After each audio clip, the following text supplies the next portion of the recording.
Are you rolling? Okay, you're gonna wanna get this.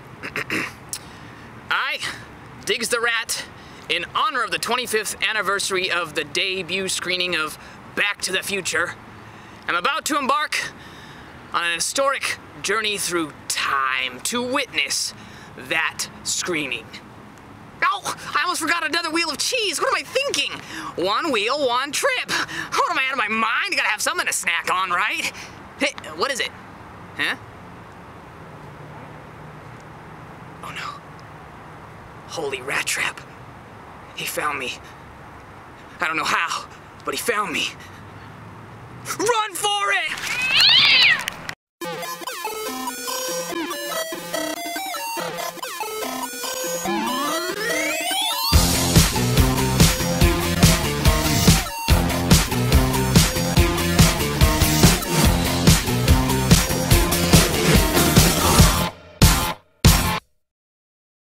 Here's a red letter date in the history of science, November 5th, 1955. Yes, of course, November 5th, 1955.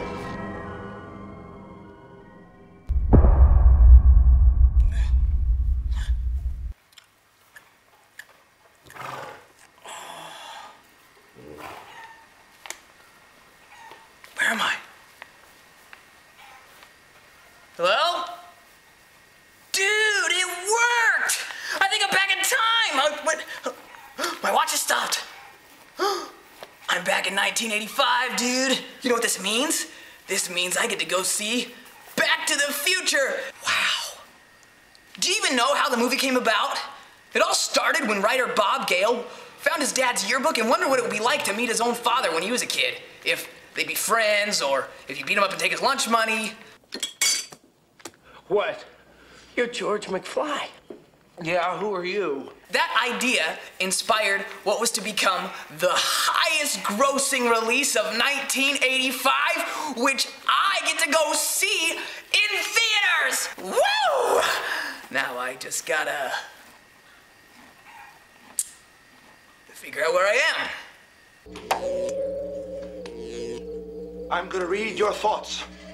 Let's see now, you come here from a great distance? Yeah, exactly. Don't tell me! You want me to buy a subscription to the Saturday Evening Post? No. Not a word, not a word, not a word now. Quiet. Doc, I'm from the future.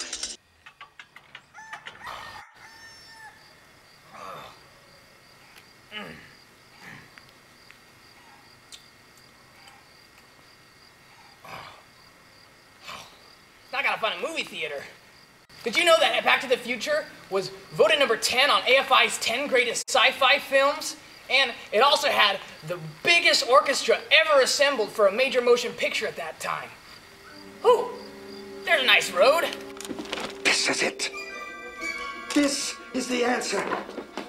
It says here that a bolt of lightning is going to strike the clock tower at precisely 10:04 p.m. next Saturday night.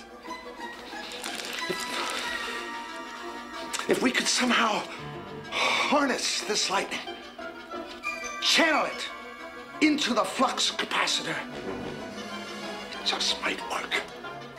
Next Saturday night, we're sending you back to the future. Wow. It worked! Did you know that when they were talking about the time machine, they first thought about having a chamber that they actually got into? It was gonna be like a refrigerator that was all souped up, but producers were scared that kids might climb into refrigerators and get stuck. So they decided on something a little different. Wait a minute, Doc. Are you telling me that you built a time machine out of a DeLorean? The way I see it, if you're gonna build a time machine into a car, why not do it with some style? Man, look at all this countryside. Things sure were simpler back then. And so were movies. You know that Back to the Future, even though it seems like a huge action-packed special effect movie, there really were only like 32 effects, because they felt that there was more power in the story. Oh, there's something. but I need a nuclear reaction to generate the 1.21 gigawatts of electricity. 1.21 gigawatts! 1.21 gigawatts! Great Scott! What the hell is a gigawatt? Now, the time machine became so popular, they actually made DeLorean body kits so that those who own DeLoreans could create their own time machine. What the?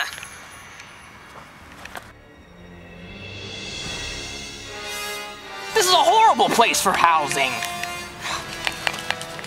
They're your parents. You must know them. What are their common interests? What do they like to do together? Nothing.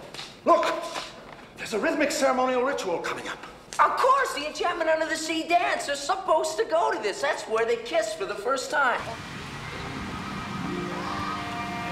Mr. Sandman, Mr. Sandman. Are you seeing this? Mr. Sandman, bring me a dream. Fun fact, legendary skateboarder Tony Hawk actually helped choreograph all the skateboarding stunts in the movie. I have to get my ticket.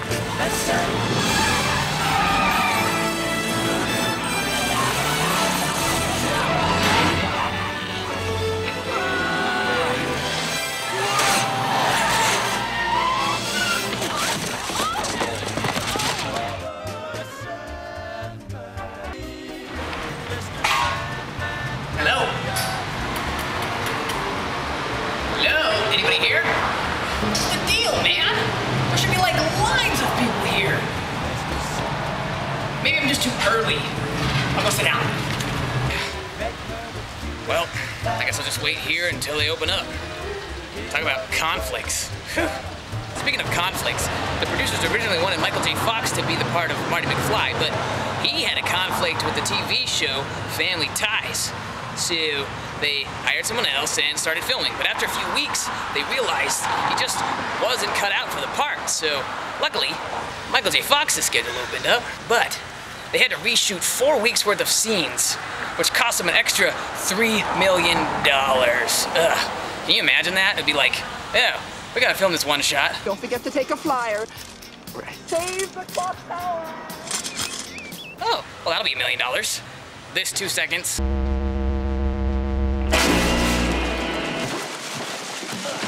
Oh, that's $0.8 million. Oh, this one? You don't even want to know. Now, just to clarify, Michael J. Fox was still filming for Family Ties at the same time, so he spent all day at the TV studio and then would come over at night to film Back to the Future, going off of like 2 hours of sleep a night. Plutonium! Plutonium. Wait a minute. Are you telling me that this sucker is nuclear? Oh yeah, another thing.